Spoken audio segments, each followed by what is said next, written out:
Praise the Lord. Praise God. In the name of the Father, and of the Son, and of the Holy Spirit. Amen. Thank you, Lord Jesus. Thank you, Father, for this day, for this morning. We are gathered here in your presence to listen to your word. Thank you, Lord, for teaching us the difference between law and grace. Thank you, Lord, for teaching us that we are free from the law of condemnation. Thank you, Lord, for the grace that you have given us to lead a life of morality, to live a life that is acceptable by Christ. Thank you, Lord, that leads a life full of mercy and grace. Holy Spirit, today you are going to teach us what is known as to be free from the law of sin and death. Holy Spirit, it is you who is going to teach us in detail. It is you who is going to explain us with practical example. Thank you, Holy Spirit, for teaching us the biblical principles, giving us the revelation knowledge, explaining us the importance of grace, explaining also the importance of law, with practical examples helping us to follow God's grace.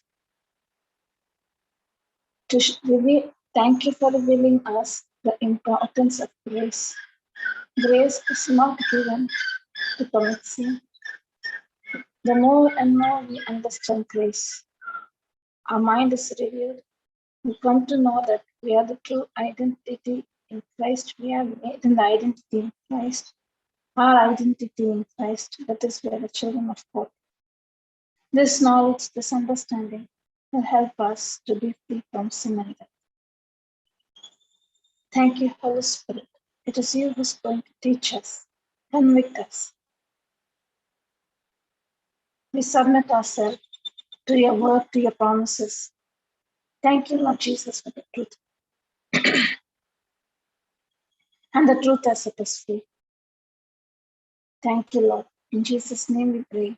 Amen. Praise God.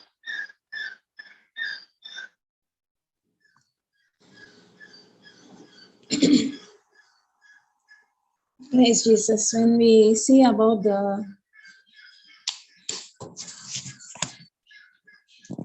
what is law?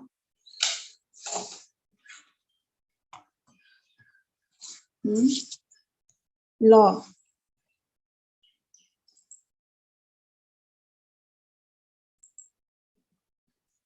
What is law?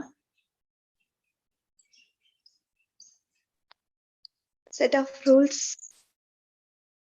Okay, set of rules.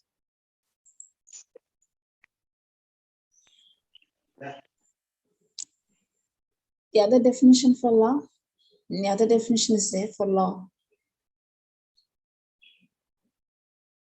Law is a universal principle. Law is a universal principle. Anyone involves, the result will be same. Anyone involves, the result is the same. Always the result same. Praise God. So, law is the set of rules, universal principle. When it is applied, the result is the same. So, law, what is the law of Moses?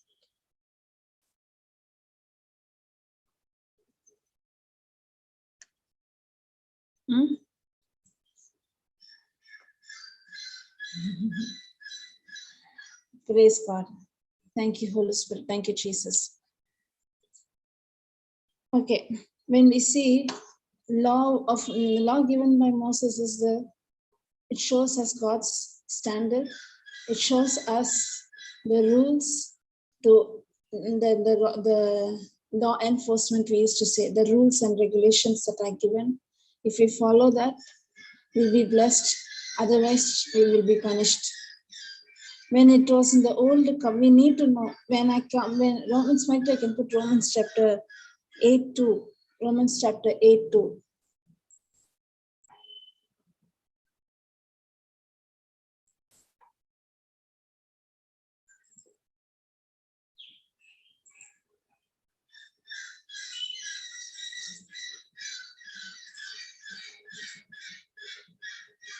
Romans chapter 8:2.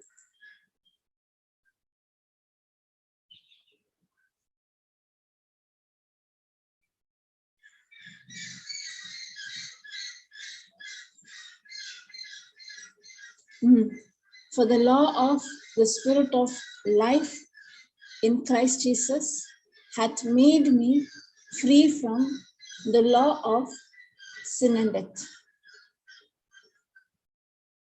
Law of sin and death has made me free from the law of sin and death. Now we are going to see about made me free from the law of sin and death. Means when did this law of sin and death came into establishment? Any idea? For example, I'll give you the example. What is law? If I command you not to do this, if you do this, I'll punish you. When did this law of, I gave the clue, when did this law of sin and death came into existence? I command you not to do this. If you do this, I'll punish you. That is known as law of sin and death. When did this was established? When was this established? During Moses, after the 10 Commandments. No. I gave the clue. No.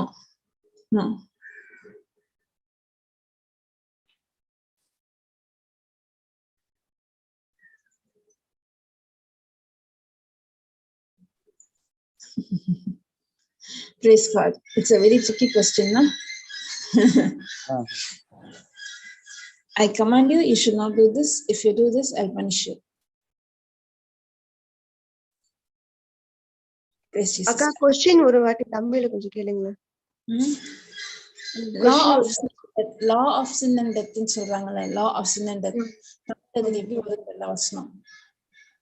அந்த law of sin and death வந்து எப்போ வந்து establish ஆச்சு? உதாரணத்துக்கு நான் இதை செய்யக்கூடாது, நான் சொல்றேன் இதை செய்யக்கூடாது, இதை செஞ்சா உங்களை நான் பனிஷ் பண்ணிடுவேன். அதான் clue. Adam and Eve time. வந்துட்டாங்க. Yes. Okay. Praise God. I'll explain to you, sister.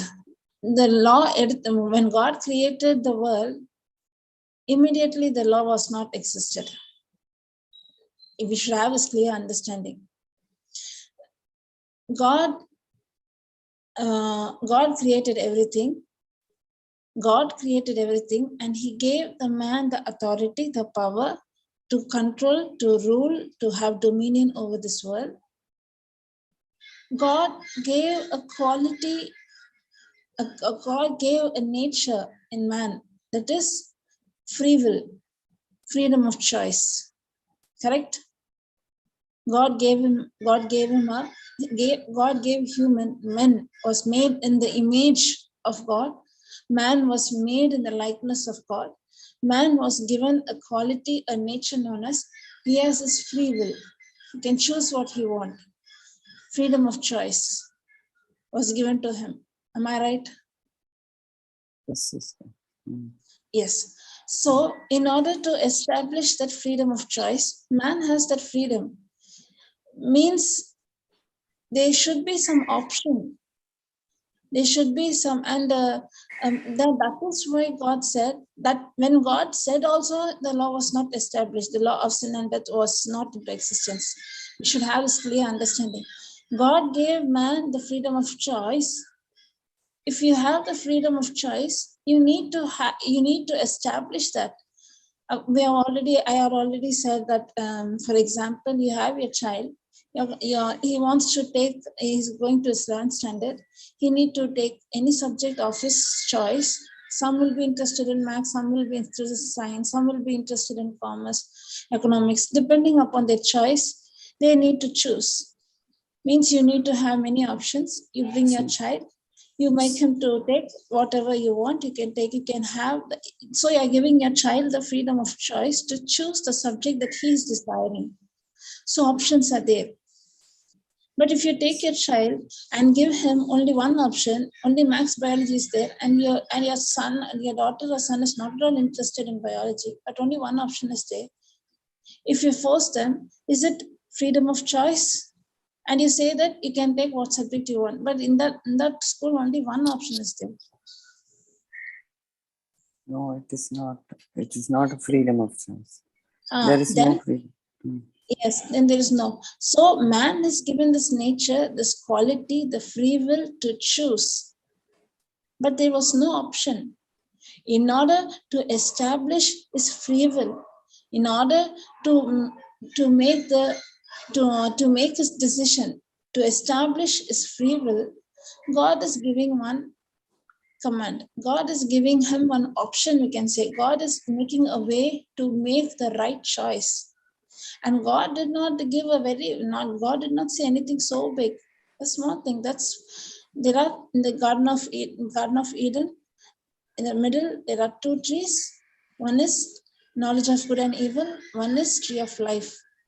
And there were many other thousands of nearly 10,000s of trees. We don't know, many kinds and many trees are there. Man was not restricted to eat all the fruits from all the tree. No, only one tree you're not supposed to eat. The knowledge of good and evil, and that too was given. That choice was given. That was given so that Adam can make the free will. There was another tree. It is known as tree of life. God did not say Adam should not take and eat the fruit from the life. Yeah. The tree of life. God did not say, but God's desire was he should go and eat his desire. He's making a choice. He's making his establishment. God's desire was man should go and eat the fruit of life. If he would have eaten the fruit of life, Satan would have not even touched Adam and Eve. Satan would have not even entered into the thought. Satan could not even have the chance to insist. As when we eat life, death has no authority over you. Death has no power over you. Death cannot take control over you. God's willing was man should make the right choice.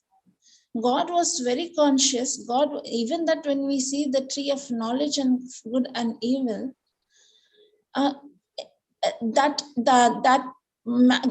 created man in such a way that he only knew what is good. He does not know what is evil. God was so conscious that man should not even know what is evil. The freedom of choice was given there to make the right choice, to make the right decision. You can come to Deuteronomy chapter 30, verse 19. It will make you much more clearer. Then we can come when this law of sin and death got activated.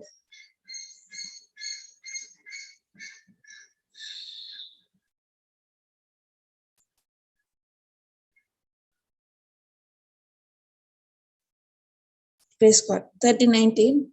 I call heaven and earth to record this day against you, that I have set before you life and death, blessing and cursing. Therefore choose life, that both thou and thy seed may live. Able to understand, God is saying life and death is before you. Blessing and cursing is before you. Therefore choose life, that both thou and thy seed may live. This not only speaks about Adam and Eve, the Garden of Eden, the life. No. Even today also, we have the freedom of choice. God is not forcing us that you should be a Christian. You should do all this. You should do this. No, God is not forcing us to make us to do anything. We make the wrong choice. We make the wrong decision. The consequences of sin is death. We open up the door for Satan to steal, kill, and destroy. And at last we blame God. Why, Lord, you are tempting me like this? Even today, we, like Adam, we are putting blame on God. Because the women that you gave me, because of that only I did this. God made a way. God gave the commandment not to show his standard. God gave that commandment not to show that I'm God. You should follow me. You should obey me. I should do what I say. If you don't do, I will punish you. It was not like that. God gave that commandment so that man can establish his freedom of choice. He was made in the likeness and image of God. He had a unique relationship with Christ. His spirit was anointed. He himself was covered with the glory of God.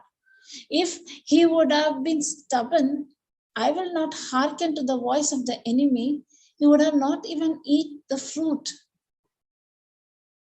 If he would have if he would have known the love of God, if he was so committed, God, you said, I just trust in your word. When you said I will not do it, Satan would have not even touched Adam and Eve.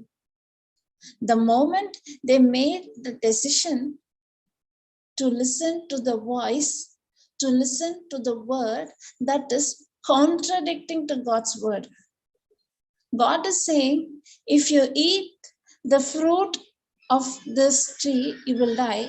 Satan is coming and putting just the opposite word and saying, who said you will die? If you eat this fruit, you will become like God.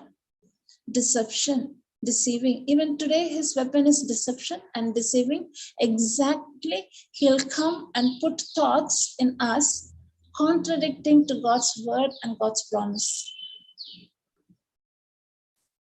The very moment they obeyed the voice of the Satan, to whose voice you obey, you become slave to them. They obeyed the voice of Satan. The moment they ate the fruit of knowledge of good and evil, till then evil was not at all present in this world. Till then the knowledge of evil was not in human. Till then there was nothing called as bad. The law of sin and death, the term known as sin and death, was not there till Adam ate the fruit. The moment he ate the fruit, he received the knowledge of good and evil. That very moment, when he made a choice to listen to the voice that is just opposite, contradicting to God's voice, the moment he ate it, that very moment, the law of sin and death got activated. That very moment, the law of sin and death was not activated when God said you shall not, when the commandment was given, you shall not eat the fruit. If you eat, you will die. Now that time it was activated. The moment Adam disobeyed, the moment Adam made the wrong choice, here blessing and cursing is before you. Make the right choice. When Adam made the wrong choice, chose curse, when he ate the fruit of good and evil, there comes the term evil. That very moment, the law of sin and death got activated. Got it? Yes, sister. Praise Jesus. Praise, thank you, Holy Spirit. So, sin and death got activated.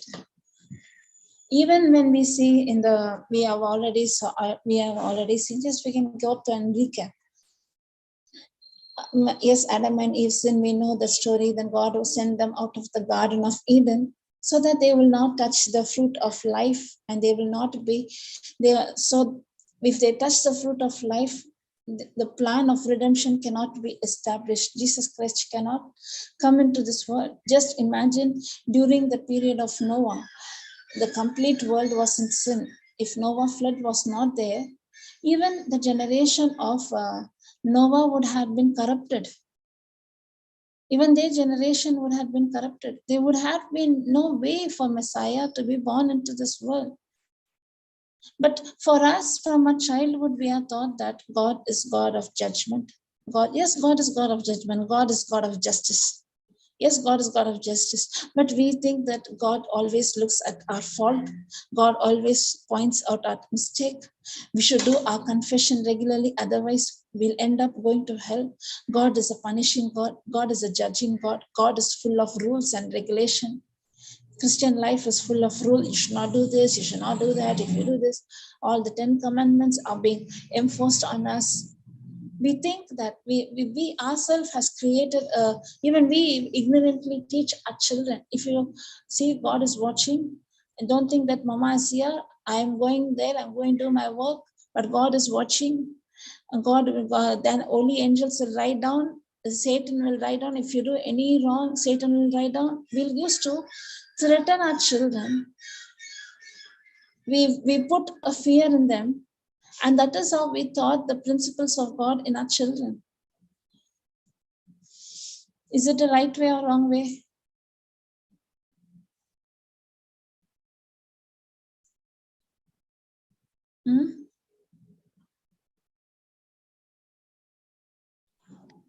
Wrong வேன்னு சொல்லலாம்க்கா. ஏன்னா அந்த இடத்துல அவங்களுக்கு அந்த பயம்ன்றது வருது. ஆனா இது செஞ்சா தப்புன்னு சொல்ல வேண்டியதா இருக்குக்கா அந்த இடத்துல. Praise God. It is Sanjay Tappana Solan. Okay. She's saying that it is a wrong way to put fear in them. But only if I say, no, if this what you do is wrong. Praise God. Okay. When the child is very small, when the child is 3 years, 4 years, 5 years, you can't go and explain him, give him a big lecturer, give him you can't help, you cannot go in case your child is going to go and touch the fire, the child does not know it will burn him, because it's a very small child, does not have the understanding of that burning. That's time you spank your child. Because of your spanking, the child will not touch the fire. If I do this, mama will beat me. At that age, you can't go and explain to him. We can say it'll burn you, we can say. But that spanking, for example, when we take our children while crossing the road, we'll be very strict with them. But the same child, when the child is grown up, we don't spank them. When we teach them, they will be able to understand. No need to put fire. Don't say that God will punish you. God, no. When it is very small, you put a rule. We say them, if you do this, mama will. That is not. But don't put that God will punish you. God will judge you. God, don't make God as anytime. Don't show the picture of God as as a policeman, as a principal. No. We are supposed to teach our children the love of God. Only the goodness of God leads a person to repentance. When the child is very small, we no need to say anything. Just a small spanking, or just a small to raise your tone a little high. Make the law. I should say, not do means not do. That's all. If a small child is there, he cannot understand. But when the child grows up, we can explain to them. Praise Jesus. Let's come back. Praise God. When we take the Bible, I already asked the question, what is the law? Universal principle. This Bible, this book of law, Bible is known as book of law. These are the principle how God's kingdom works. It is the principle that is given to us how kingdom work. When we come to the law of Moses, the law of Moses, we are free from the law. We are free from the law. We are under grace, we say. When we take the law of Moses, it was given in the book of Exodus. And it has 3 important things: moral law, ceremonial law, and the other one is everyday, the rules and regulation.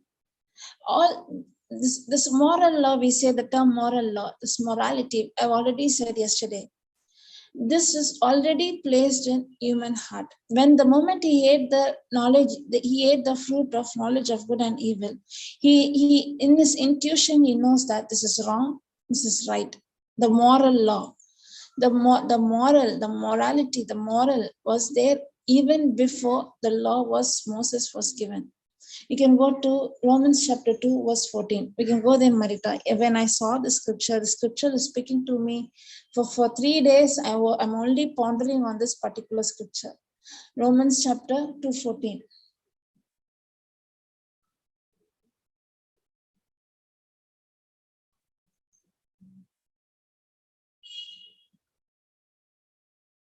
Aslim? Romans chapter 2:14.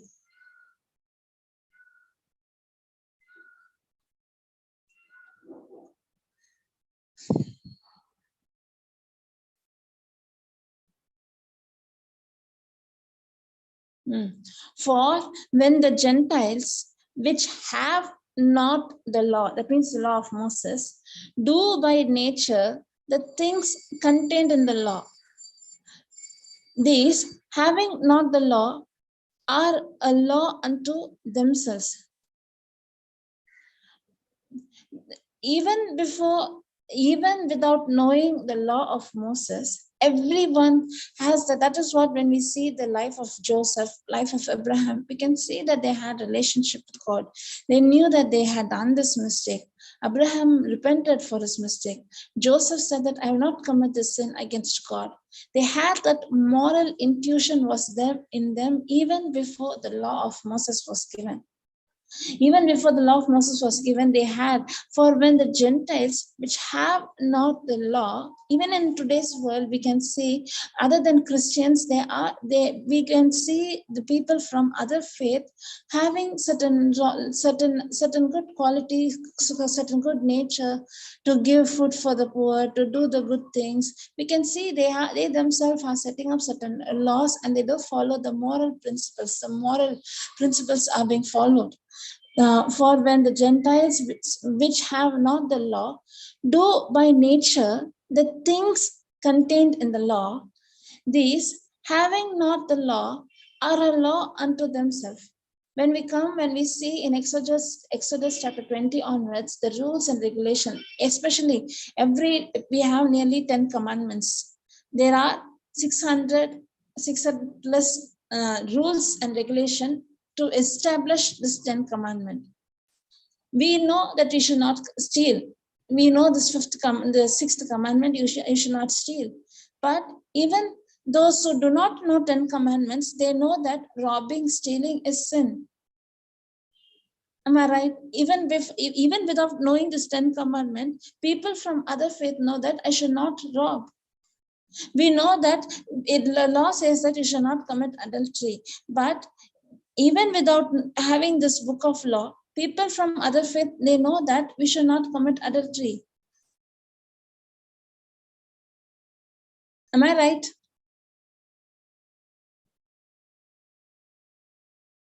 Praise Jesus.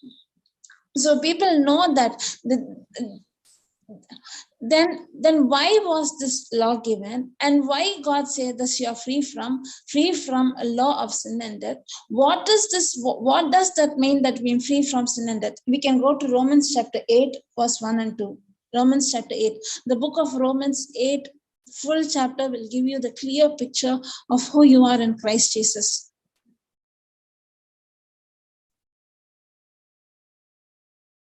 Therefore, there is now no condemnation to them which are in Christ Jesus, who walk not of the flesh, but after the Spirit. Here lies the secret.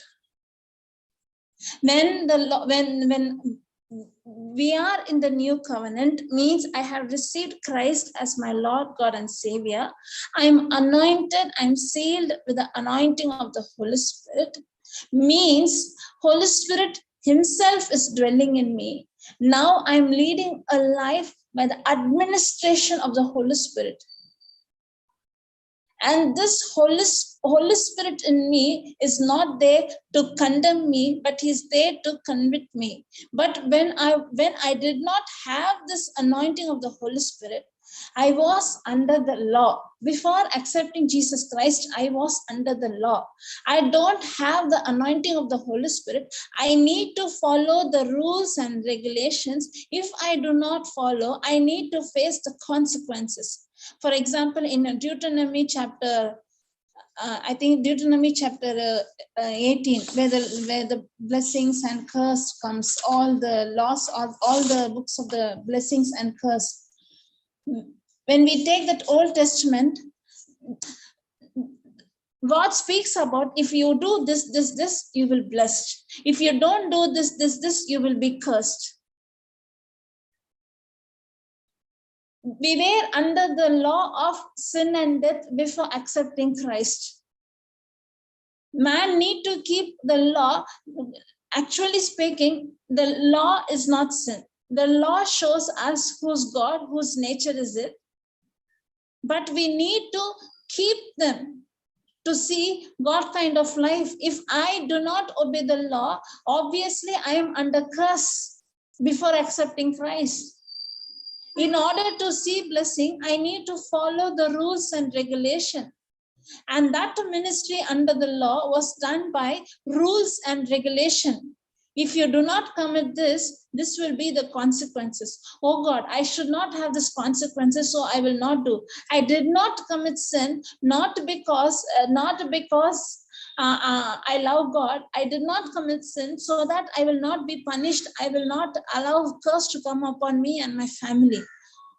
Under the law, I was following the rules and regulation, not because of intimacy with Christ, because of the punishment. I started to follow them with my self-effort in my flesh. I need to follow this commandment. And God clearly knows that human beings are not able to keep all the law, and they tried and they failed. And that is why God gave them ceremonial law. You're not able to keep this, then you go and give this sacrifice. Penance for the sin came into existence. Actually speaking, that morality, the law was given by who was inspired to write all those. How did the prophets from the Old Covenant, Old Testament wrote down all this law? How did they write it? Huh?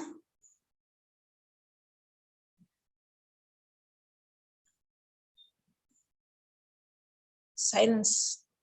How did they write it? How did the prophets? How did Moses write? How did David write? How did King Solomon write? How did they write all the books in the Old Covenant? Did they write their experience? Was it their experience that they wrote it as a book of law? Simple question. How did they write? Wisdom, Akka. Wisdom. Inspired by Holy Spirit. Yeah, wisdom. By the inspiration of the Holy Spirit. Praise Jesus. They were inspired by the Holy Spirit and they wrote all the book. Means who was behind all those law? That means universal principle, God's word, the book of law. Who was there behind it? Holy Spirit. Holy Spirit. It's the anointing and the inspiration. It was the Holy Spirit. It was God himself who wrote everything. Am I right? Yes. God is the one. And the law of Moses showed me the standard of God. Showed me I cannot keep all these rules and regulations in flesh. I need a savior. I need God. And God knew that man cannot keep it. And that is why God established penance, ceremonial sacrifices, ceremonial law.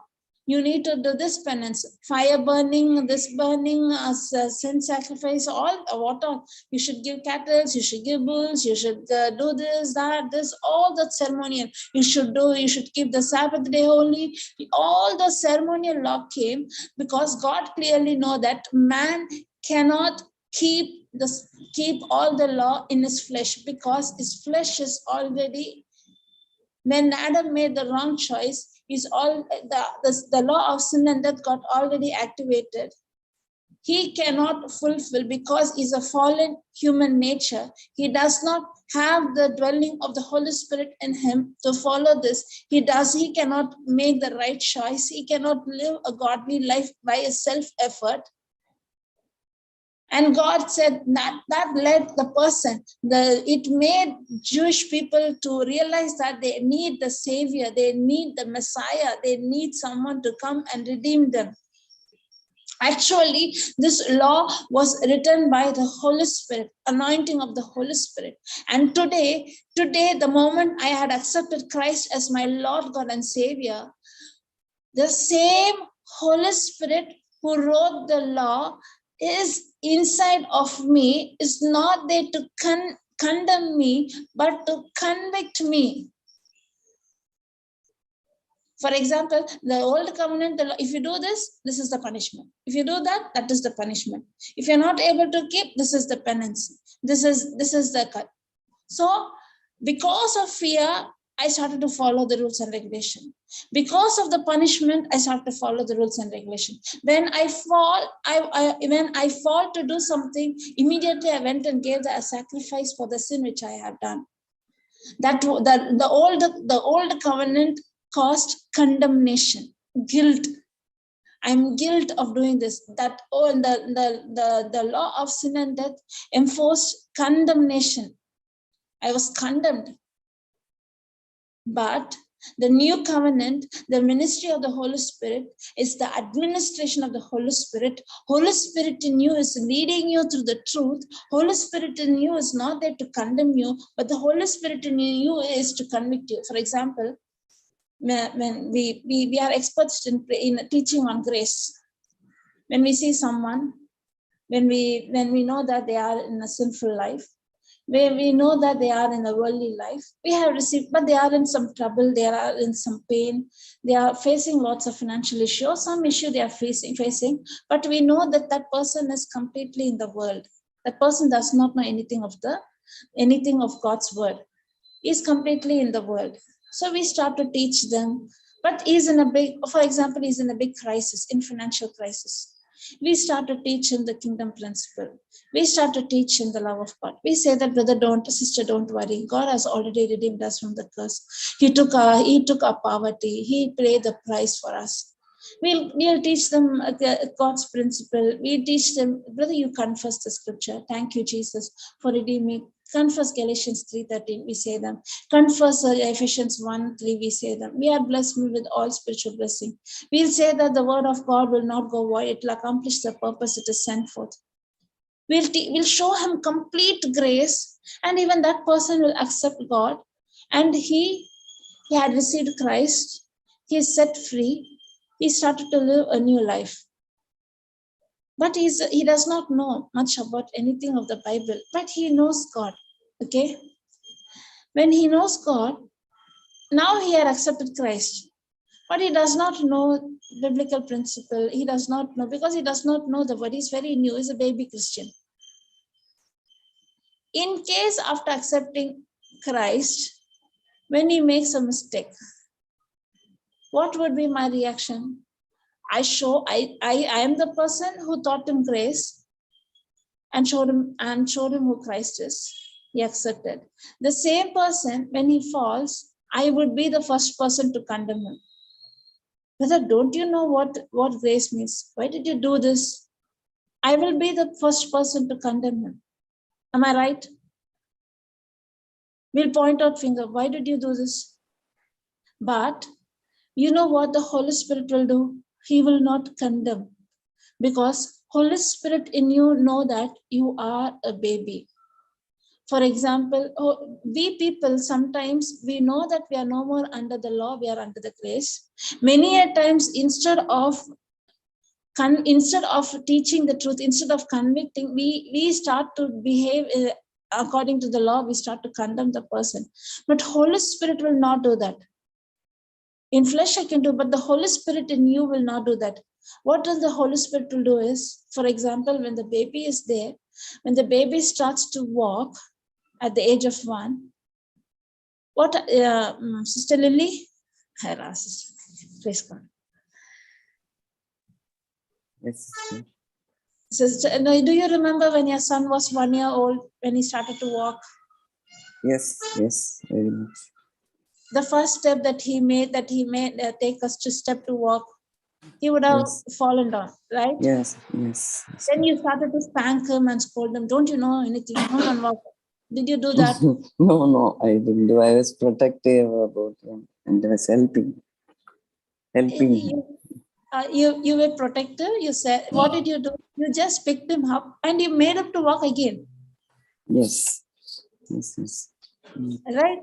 Yeah. You know your son is not able to stand. You know your son is falling down. You didn't spank him. You didn't scold him. You picked him up, you made him to walk again. Yes. You know what is happening in Christian life? We know that we are Yes. baby.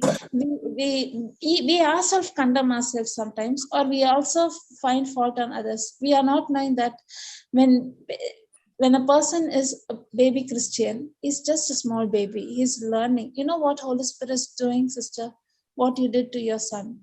He's not there to condemn. He's not there to punish. Don't you know how to walk? How long will I teach? No, you are very patient. You know that your child can walk, your child can run. Your child started to take the first step. When your child is taking the first step, you will not punish your child. You will not say that, why can't you walk? You'll be very patient and you will admire your child walking. Am I right? The first walk. Yes, definitely. Till now you can remember that, right? The first Yeah. walk. Yeah. Years passed away, still you can remember that. Yeah, Praise but Jesus. Yes, sister. no, this very good thing. No, simply making so simple. Even I get this confirmation to look at it in a different perspective. It's only now it's very clear. Praise Jesus. Praise Jesus. Thank you, Holy Spirit. So, Holy Spirit in us is not to. I had been born again. I'm just learning. Holy Spirit in you is convicting you. Holy Spirit in you is helping you to come out of the sin. Holy Spirit is not there to condemn you or put fault on you or to put you in shame. No. He's my helpmate. He's my partner. Is there to help me. Even we say that we are free from law of sin and death. Means, am I free to commit sin? I'm already free from the law. If I commit the sin, I cannot be punished. Many say that grace gives the license to sin. If you are going to teach on grace, they'll take advantage and that will give the license to sin. No. Grace will not give you the license to sin. Holy Spirit, I'll ask one. Sister, before coming into this word, Sister Lily, you're there. Before coming into this word, before knowing this word, we used to watch cinema, we used to watch movies. We used to speak wrong about someone. We used to gossip. We used to have that hatred, bitterness. Today also, sometimes that emotions will trigger us up. Sometimes it happens. Yes, definitely. But before accepting Christ, you were justifying your anger. Am I right? We used to justify. What's there? I need my rights. Yes. Yeah. But today, what's happening, sister? Yeah. You start forgiving and pray for others also. Good people who come. Before I used to justify myself. Today, you know what is happening? Holy Spirit in you through the promises, helping you, is teaching you. Helping you. For example, I can make it so simple. Thank you, Holy Spirit. When the 10 commandments says you should not steal, you should not commit adultery, you should not do this. If you do this, this will be the pen. That the 10 commandments is like you should not do, you should not do, you should not do. If I do this, I feel guilty, I feel condemned, I'll start to hate myself. It happens. But now, even Holy Spirit is not there to break the law. Is not there so that I have received. I am no more under the law of sin and death. So I can live my life anyway. No. The same Holy Spirit helps you to keep that moral principles, not by force, but by teaching you the love of God, by teaching you the grace, teaching you how Jesus loved you and how he became. For example, if I desire someone's property, if I have the lust for someone's property or someone's wife or someone's husband, the desire when is there, Holy Spirit of inside of me will not say that you should not do that, you should not do that. No, Holy Spirit in me will say that I'm your father, you're my child. I had provided you the best. I had given you the best. God gave the best, that is Jesus Christ himself. Holy Spirit in me will teach me, your wife is so precious, your husband is so precious, she's your life partner. When you do this, it'll hurt her. The Holy Spirit in me will convict me, will show me the love of Christ. Even inside me, it will show me that Jesus loves you so much. And the same Holy Spirit in me, instead of committing adultery with that person, he will help me to intercede for that person. Not to see the person from the flesh thought, to see the person from God's view, to see is the creation was created by God. It's God who created this person. Instead of abusing the other person, I started to love the other person. The Holy Spirit inside of me is not to condemn me, is there to convict me, is there to make me realize what the truth says, is there to show me the love of Christ. But the Old Testament, the law of sin and the law was there to, if you do this, this would be the punishment. Because of the punishment, I stopped doing. But inside of me, I've already committed sin in my thought. My action would not be sin, but my thought was already sin. What the old covenant was not able to do, the new covenant, that is the ministry of the Holy Spirit, the administration of the Holy Spirit is helping me to do. Never the ministry of grace will help you to go into sin and death. The ministry of the Holy Spirit will make you realize who you are in Christ Jesus. How much precious you are, dear child of God. Holy Spirit in you will lead you through the book of through the principles of God's standard. He will help you to go through the Bible, show you how much Jesus loves you. When we pray in tongues and we read the Bible, we start to get the revelation knowledge. The same Holy Spirit. The law seems to be God is a God of judging. God is God of punishing. God is full of rules and regulation. But Holy Spirit will say you, no, God was making a plan to redeem the whole world. God so loved the world that he would give his only son. This son should be born into this world. This son should come and should pay the price. He was making way, the rules and regulations, the harsh punishment of God. All behind that condemnation, behind that law enforcement, there was love. There was a plan being executed so that Jesus Christ would come and save the whole human race. Romans chapter 8, 1 to Marita, you can go there. Romans chapter 8, 1, 2, 3, that will give the clear picture.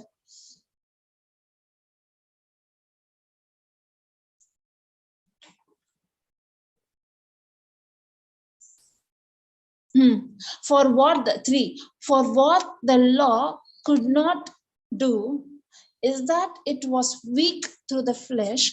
God sending his own son, you can just move up, sending his son in the likeness of the sinful flesh for the sin, condemned sin, you can just move up.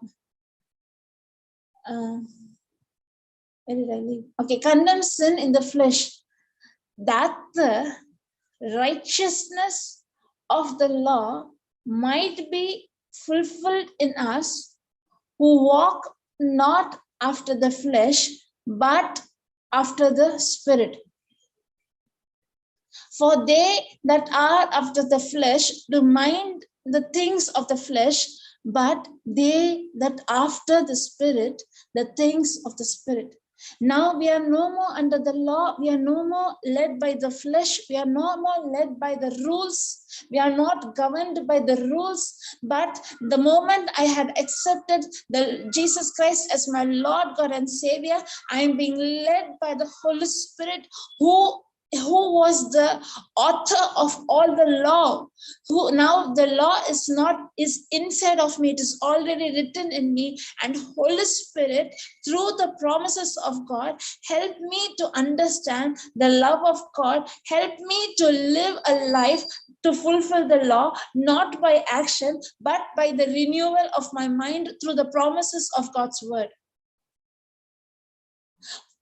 To help me to live a moral life, not by compulsion, not by force. Today, I don't watch a bad movie because if I watch, I will be punished. That is not my view. I cannot watch, I cannot corrupt myself. I'm so unique, I'm so special. I'm the child of God. I cannot see someone naked. I cannot hurt the other person because I love that person. He is a brother, he is a sister in the kingdom of God. He is the creation made by God. I cannot abuse that person. Even in my thought, I cannot commit that sin. I will not, for example, God said you should not steal, you should not rob, you should not steal. I will not, if I would have in flesh means if I steal, God will punish me. The punishment is upon me. Now it is not that. God is my provider, God is my sustainer. God has provided me richly with all his blessing. God has given me the power to get wealth, and God has blessed me so much, and the blessing is upon me. Then why should I steal? Why should I go and commit that sin known as to rob? Why should I covet on the goods of others? Why should I covet my neighbor's good? I know that I'm precious. I'm the child of God. God has provided me all the things I need. God has blessed the work that I do. God cannot bless a lazy person. Only the work that I can do, God, whatever I do is being blessed. God's blessing is upon me. If God's blessing is upon me, then why should I steal? The thought of stealing is not there. When I'm led by the Holy Spirit will teach me. God has given you the strength. God has given you this ability. God is the one who placed you in this job. God is the one who gave you this talent. God is the one who given every resources. In name of Jesus Christ, lay hand on something and say in Jesus' name, and when you do that work, you'll see the harvest. Holy Spirit in you. The first law says, I am the Lord your God, you shall have no other God before me.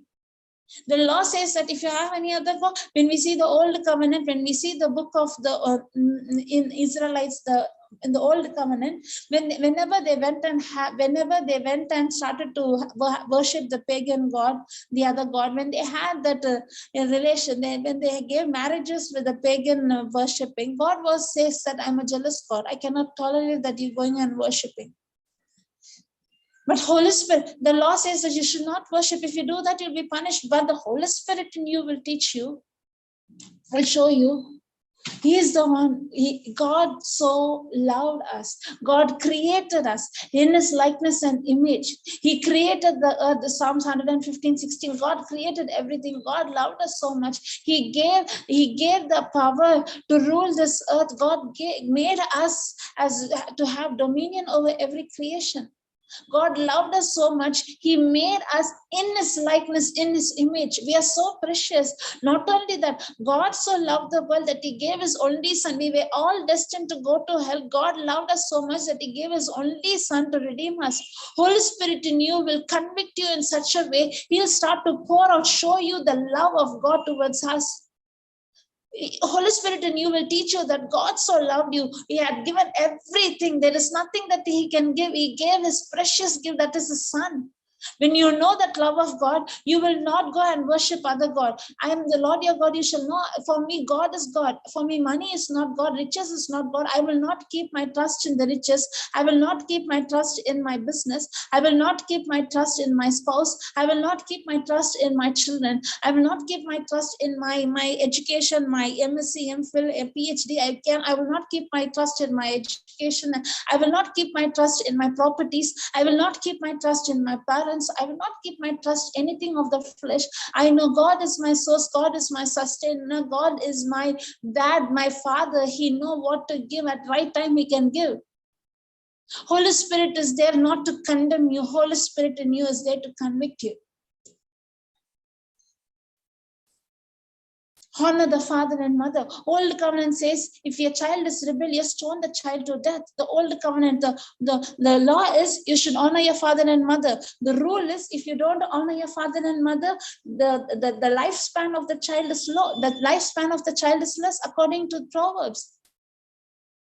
According to the law, if the child is rebellious, the child should be stoned to death. Today, the same Holy Spirit is dwelling in you and saying that honor your father and mother. Holy Spirit will teach you. It is your dad, your mom who taught. The child that honors and respects the father and mother, according when we see in the book of Abraham, and we see the Abraham, Isaac, Jacob, the way they honor, they respect their parents. The blessing was more important. When the father and mother would bless the child knows that they did not fight for property, they fight it for the blessing. Holy Spirit in you will teach you that it is God has given you this parent. In the old age, I'm free from the law. Anyway, I'm not going to be punished. Then why should I take care of my parents? I can go and put them in the orphanage. I can go and put them in the home for the aged. I should not visit them. In some cases, they are in abroad. In that case, okay, they are in the home for age, no problem. But those who are there with us, our elder parents are longing for love. Holy Spirit in you will not say that if you do not follow this, your lifespan will be low. He will not put that law in us, but he'll start to convict us and he'll show us they need the love. They are child now. They are like the small children.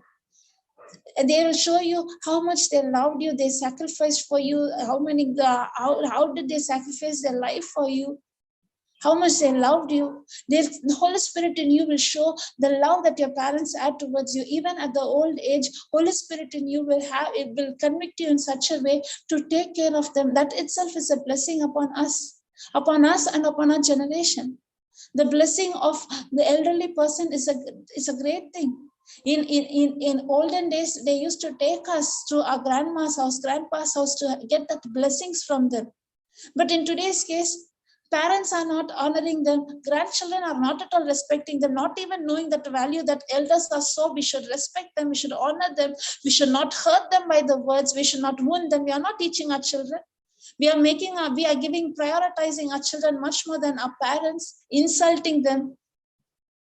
But the Holy Spirit inside you will not help you to do that. The Holy Spirit in you is to lead you, is to convict you, to show you the importance to honor the parents. In the old covenant, when we read the book of Proverbs, we can know that how much important is the father-son relationship. How important a child to honor and respect his parent. When you train how a father or mother should train the child in God's word and God's principle, even when your child is grown up in the old age, they will not forget it. Holy Spirit is there to build up relationship. He's not there. He is there to build up relationship. Praise Jesus. Hallelujah. Thank you, Lord. Thank you, Jesus. We are free from sin and death means it is not that I'm free so that I can sin. I can commit sin. There is no problem. Anyway, there is no law. There is no punishment. I'm free to commit. No, that is not the ministry of grace. Means we didn't even know what is grace. We are not even born again. If we are born again, if I allow the Holy Spirit in me, through the love, through the wisdom, through the knowledge, showing his love towards me will help me to follow all the moral principle, not by force, but by conviction. We started to follow all the commandments, not by force, but we start to execute in our life, because we start to live a life like Jesus Christ. Because the same Holy Spirit is dwelling in us, the same Spirit that was dwelling in Christ, the same Holy Spirit is dwelling in us. We should hearken to the voice of the Holy Spirit. How? Through the word of God. If I'm becoming hardened and hardened, if I'm ignoring that voice continuously, I'm grieving the Holy Spirit, I'm quenching the Holy Spirit, that continuously, that will make my heart so hardened, I'll become a reprobate. I myself will reject the salvation and make a damnation to my soul.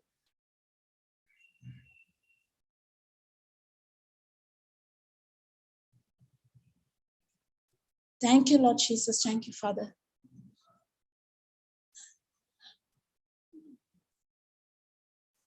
The ministry of grace, the ministry of the Holy Spirit is not, it is not the freedom, it is not the, license to sin. No.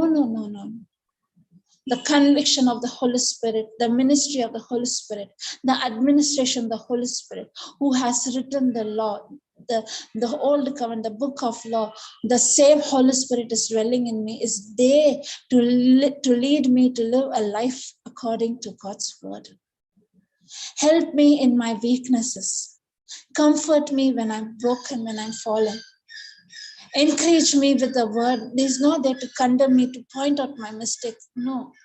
He is my partner. He's my redeemer. He's my savior. He's there inside of me.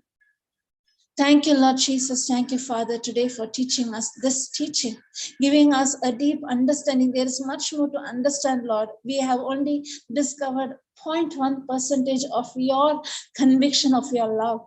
But you are a God full of love, God full of mercy, God full of energy, God full of God, who's there with me, who's there to strengthen me, who's there to give me the wisdom, what to speak, what to not to speak.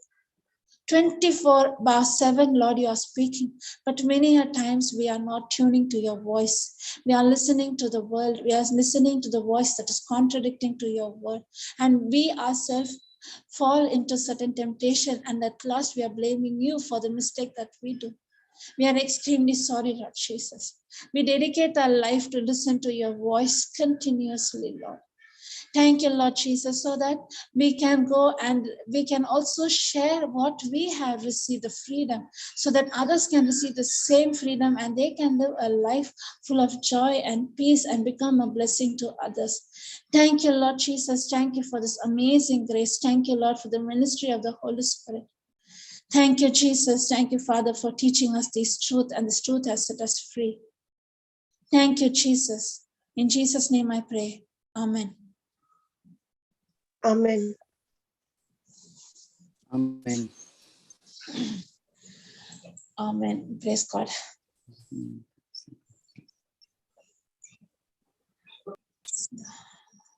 I hope you understood. I do. Praise God. Yes, sister. Many truths. Praise God. We can learn much more, sister. There are many and there is so much to learn regarding grace. How to pray under grace, we can see. Okay. Thank you, sister. Praise God. I am also learning. Each time taking a new subject, I am learning something very new. New means the conviction of the Holy Spirit. That is only happening each and every time. Every time. Praise God. Praise Jesus. So, thank you so much. We can. Tomorrow is what day? Today is Thursday. Friday. Right? Today is Thursday. Tomorrow is Friday. Okay. So tomorrow, Friday, we can have any tongue session. I see whether I can see any testimony that can, regarding this condemnation sin. I'll search many testimonies there from our ministry or from outside. Play that ministry, we can pray in tongues based on this, to free from sin and death. Based on this, we can pray in tongues for our children, for our family members. We can pray in tongues. 6:15. It will only be on Zoom, not on YouTube. Papa's teachings there will be there, so not on YouTube. If you want, can come and join. No problem. It will be telecasted on Sunday. And Saturday we don't have any teaching. Saturday there is no teaching. On Sunday morning we'll be having a special teaching for couples, those who are longing for children. Special teaching for couples, not only longing, also waiting for children, also for others. Everyone will be useful.